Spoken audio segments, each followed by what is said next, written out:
Title: Revenge on Redwood Lane, the HOA Showdown. I always thought moving into Redwood Lane was the final reward for years of hard work. Gated community, marble fountains, luxury cars, private golf course, you name it, it was there.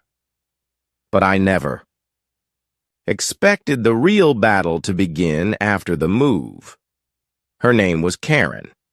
And not just any Karen. HOA President Karen, the self-appointed queen of the cul-de-sac.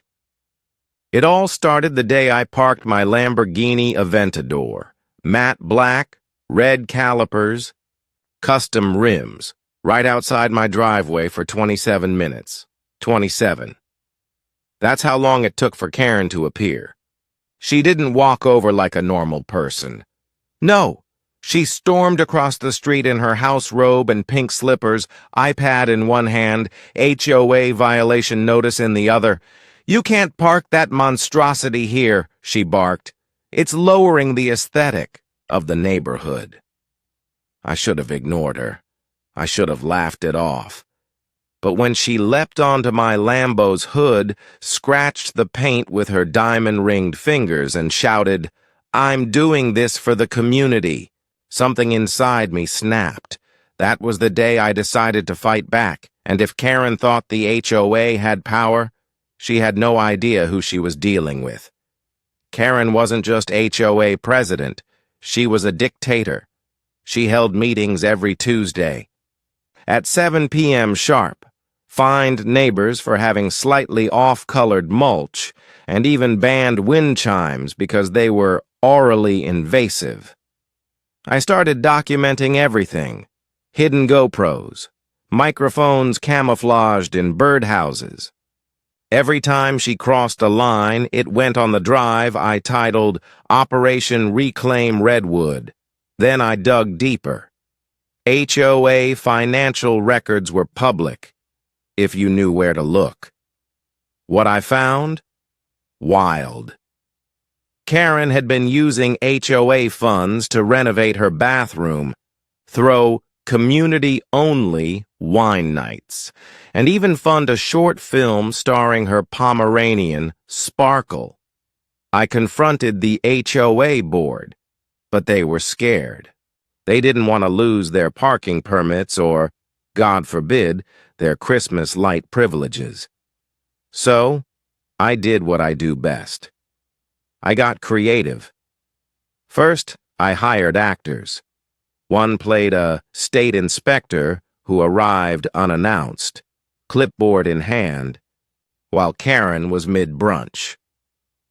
Another posed as a new, ultra-wealthy resident with more expensive tastes than anyone on the block. Karen hated that. Next, I built a website, exposethehoa.com. Anonymous tips poured in. I edited the footage into a documentary trailer, complete with ominous music, drone shots, and dramatic voiceover. I leaked it to the local news under a pseudonym. They loved it. By the next morning, Karen the cul-de-sac tyrant was trending, but Karen didn't go down easy. She rallied her troops. Suddenly I had citations for having unauthorized solar panels, overly reflective paint on my sports car, and aggressive driveway curvature. Aggressive. Driveway. Curvature. Appealed each one. Beat them with paperwork, legal jargon, and sheer stubbornness. Every time she mailed me a fine, I mailed it back. Shredded, glitter-bombed, or turned into origami swans. Then I went nuclear. Turns out, Karen's husband had been quietly trying to sell his share of their property. The HOA contract stated both. Parties had to agree for major changes. So, I bought it. Just 1%. But it was enough to get a vote at the next HOA meeting. I walked in with a legal team, a projector, and catered snacks. I played the documentary, dropped the financial documents, and showed the footage of her screaming on top of my Lambo in front of a local elementary school bus. Silence. Then, a motion to impeach. Unanimous vote.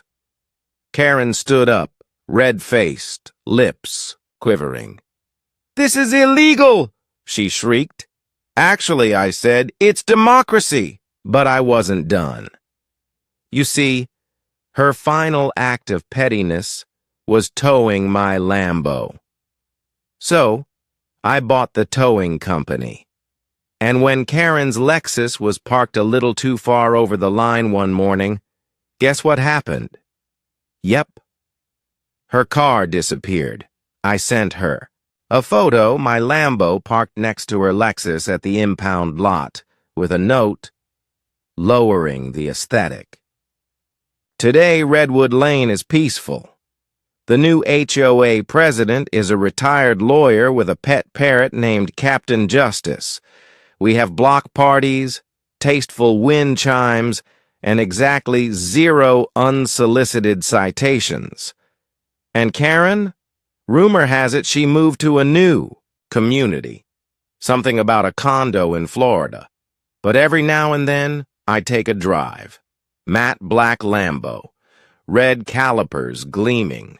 Just in case she's watching from behind those blinds. Because nobody messes with my car or my community, and definitely not me. Epilogue, a whisper from the swamp months.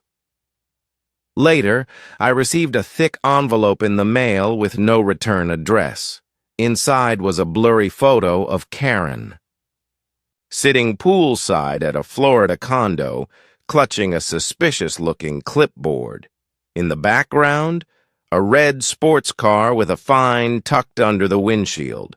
On the back of the photo, "She's back." I smiled. Time to gas up the Lambo. Coming soon. HOA Karen 2. The condo conspiracy, this time the sun's hotter, the rules are murkier, and Karen's tan isn't the only thing hiding a dark secret. To be continued.